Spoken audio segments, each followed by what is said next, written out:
Welcome back, everyone. Ready for another deep dive? Today we're talking about something you might think you know, but stick with us. We're going deep on celery. Yeah, celery. Get ready to have your mind blown. This is way more interesting than people realize. More interesting than, like, dipping it in ranch. I'm intrigued but skeptical. Oh. So, where do we even start with a celery deep dive? Well, how about this? Celery was once considered a luxury food. Oh, really? Oh, yeah. We're talking ancient Egypt, even found in King Tut's tomb. King Tut had celery. That's a pretty fancy snack for a pharaoh. Right. But it goes back even further to ancient Greece.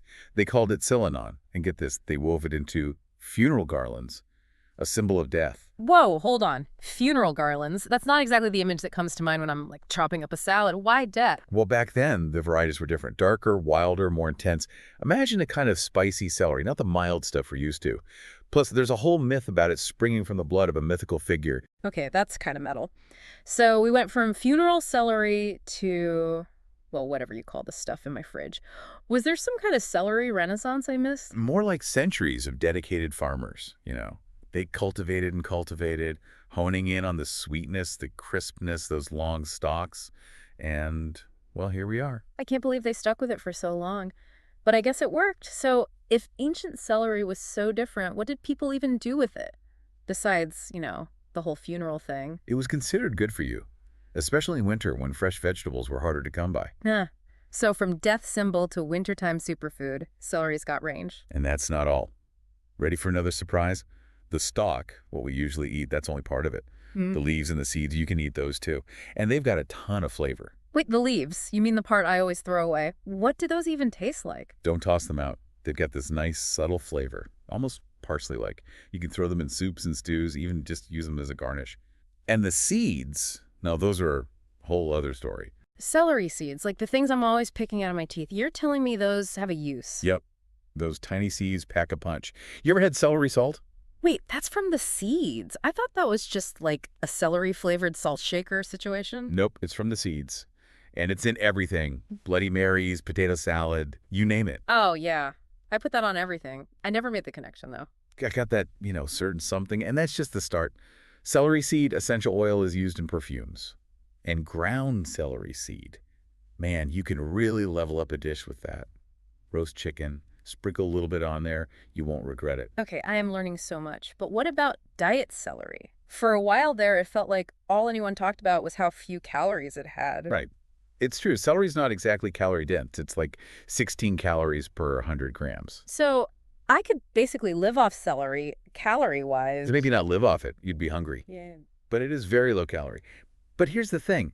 There's actually some good stuff in there, too. Yeah, I was just thinking there's got to be more to it than just like water and crunch. Exactly. It's a decent source of potassium, which, helps with blood pressure and all that.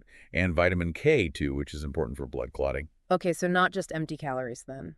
Switching gears for a sec, what about that big, weird celery root? Is that actually celery? Ah, you mean celeriac. Good eye. That's a close relative. But yeah, instead of those long stalks, it's got that big round root. Celeriac, right. It always looks kind of lonely in the produce section. What's it taste like? It's got a really nice earthy, nutty flavor. You can eat it raw, but roasting it or boiling it really brings out the sweetness. Okay, I'm putting celeriac on my grocery list. I gotta try that. This whole deep dive is really making me see celery in a new light. It's amazing what you discover when you start digging, right? Yeah. But we haven't even touched on the really interesting stuff yet. Celery's cultural significance. Cultural significance. Okay, now I'm really interested. Tell me more. Well, we talked about the ancient Greeks using it in funeral garlands, right? It was considered a chthonic symbol. Chthonic, is that some kind of ancient Greek word for celery? Close. It means relating to the underworld. Remember we talked about the Greeks associating celery with death? Right, the whole funeral garland thing. So chthonic, basically a fancy way of saying it was connected to the afterlife. Exactly. And it wasn't just about death either. Celery pops up in all sorts of Greek mythology, rituals. Even Dionysus supposedly loved it. Wait, Dionysus? As in the god of wine and partying?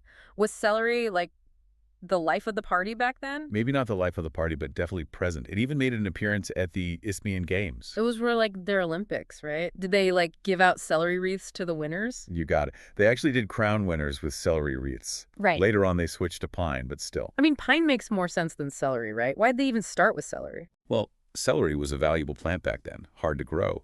And its connection to the gods probably made it seem even more, special. Interesting. Celery really has been through a lot, from ancient rituals to, well, we'll get to modern times soon enough, I guess. So we've covered ancient celery, funeral celery, even party celery. But how did we get to, grocery store celery? Good question. It's been a long journey. Remember how we talked about wild celery being kind of intense, bitter, fibrous? Yeah, not exactly something you'd want to snack on. Exactly.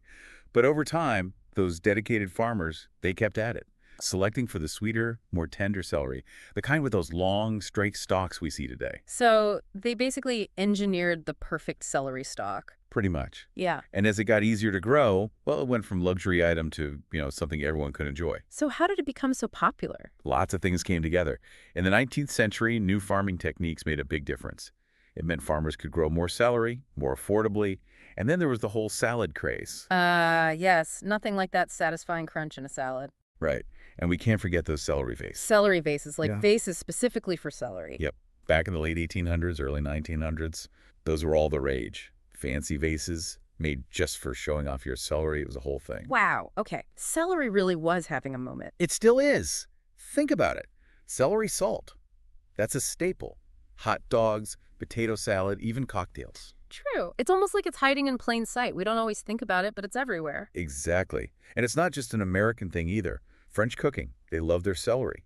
Mirepoix, have you heard of that? Mirepoix. It sounds familiar. Celery, onions, carrots, all diced up. It's like the base for so many soups and stews. A classic French flavor combo. Oh, yeah, mirepoix. That rings a bell. It's like the holy trinity of French cooking or something. Exactly. And speaking of Holy Trinity, Cajun and Creole cooking, same thing. They often use celery with onions and bell peppers, the Holy Trinity down there. It's that flavor base again. It's kind of amazing. Celery can be like this subtle background flavor, but it really adds something special. It's a true team player. And it can hold its own, too. There are dishes where it really shines through. Have you ever had koresh karafs? Arash. What now? Koresh karafs. It's an Iranian stew. Celery's the star of the show there. Yeah. It's braised until it's super tender, so flavorful. See, this is what I love. Talking about food, it's like you can travel the world without even leaving your kitchen. We started in ancient Greece, and now we're in Iran. That's the beauty of food, right? It connects us all. It really does. So we've covered so much ground, literally. Right. From ancient rituals to modern kitchens, celery has really stood the test of time. It really has. Is there anything else we should keep in mind? One last thing, and this is important. Celery allergies are a real thing. Oh, right. I can't believe I almost forgot about that. It's not as common as, say, peanut allergies, but it can be serious. So, always good to be aware, even with something as common as celery. Very true. Now I'm curious, after all this celery talk, how do you like to eat it? I'm a simple guy. Give me some crunchy celery sticks and a little hummus or peanut butter, and I'm a happy camper. I feel that. Sometimes the classics are classic for a reason. Exactly. But hey, maybe after this deep dive, some of our listeners will discover a whole new appreciation for celery. From funeral garlands to fine French cuisine, celery's definitely got a story to tell. So next time you're at the grocery store, don't just walk on by that celery aisle. Take a moment. Remember all this. The history, the flavors, the versatility. Celery. More than just ants on a log. Couldn't have said better myself. And on that note, that's a wrap on another deep dive. Until next time, keep exploring, keep learning, and most importantly, keep eating.